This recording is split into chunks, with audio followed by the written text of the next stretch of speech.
agendana ubumuga bwo kutabona.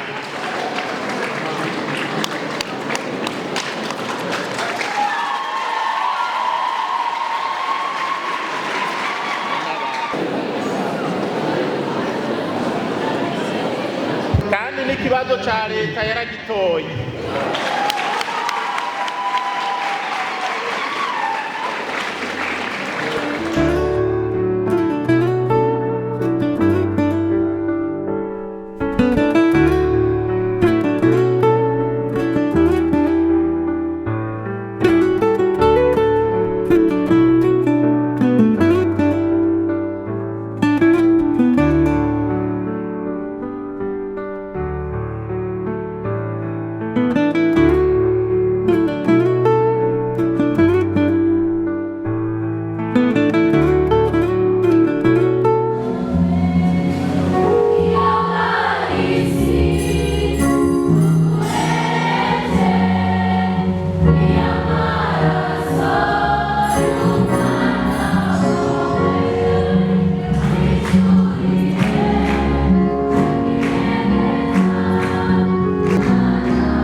none turagusabye twicishije bugufi ivyo umwana wawe dutegereje kugira tumwibuka, ntibutwongerereze mu rukundo, tubigusabishije Yesu Kristo Mukama wacu.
Banyakubahwa baregwa bacu, tugire Kristo kandi ufashe kano karyo nk'uko uwumpaye ijambo abivuze, kugira ngo mwese umwe wese mu cubahiro ciwe n'iteka ryiwe ndabahe ikaze ngaha kw'ishure ryitiriwe umugabekazi w'ubwitonzi. Naha nyine turi ndahise gutyo kuko ari wanyu kandi ari wacu, mwese mwiyumve. Urubanza rudukoranije kuri uyu munsi rwo gushikiriza impapuro ndangabumenyi abaramurwa bashika kw'129. Mvuze ico gitigiri nzi yuko nkumbure hari umwe canke uwundi muri abo urupapuro rwiwe rutarashobora gutosorwa neza, ariko nihaba hari agapapuro akacanka kandi kabuze, ndazi yuko bariko barakarondera kugira ngo vyose bishobore gutungana. Muri abo 129 harimwo abagera ku 97 bo mu gisata c'ubumenyi science, hakabamwo 18 bo mu gisata c'imibano hamwe na 14 bo mu gisata c'indimi. Izina rya nyene icubahiro, twebwe abari bagize umurwi wihweje ivyerekeye itangwa ry'impapuro z'umutsindo dufatiye ku ntonde z'ivyigwa zigishwa mu mashure akurira amashure shingiro, tugafatira kw'itangwa nyezina ry'ivyo vyigwa vyose n'ingene vyigishijwe, tukisunga itegeko shikiranganji rigena ido nido ababereye kuronka impapuro z'umutsindo. Uyu munsi icese turashikirije impapuro z'umutsindo aba bakurikira kandi no mu rutonde rukurikira. Mu gisata c'indimi, uwambere niho kubwayo yoronimu yamenye n'amanota 63 n'ibice 18 amashi, kandi agendana ubumuga bwo kutabona.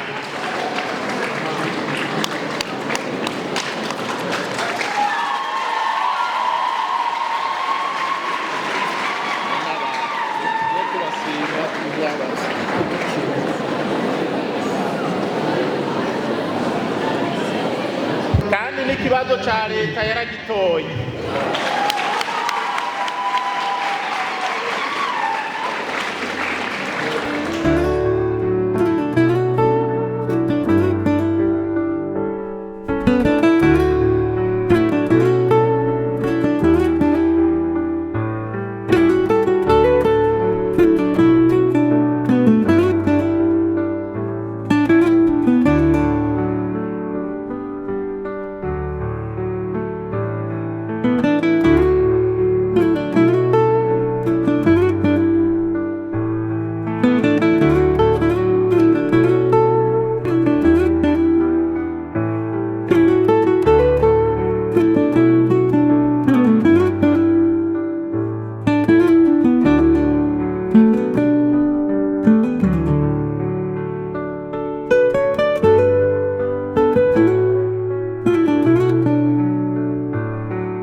Nimuhorane umukama, muhezagire w'Imana mushobora byose, Data, Mwana na Mutima Mweranda, nubashungurukire ko wongera ubaherekeze bose. Murakoze cyane.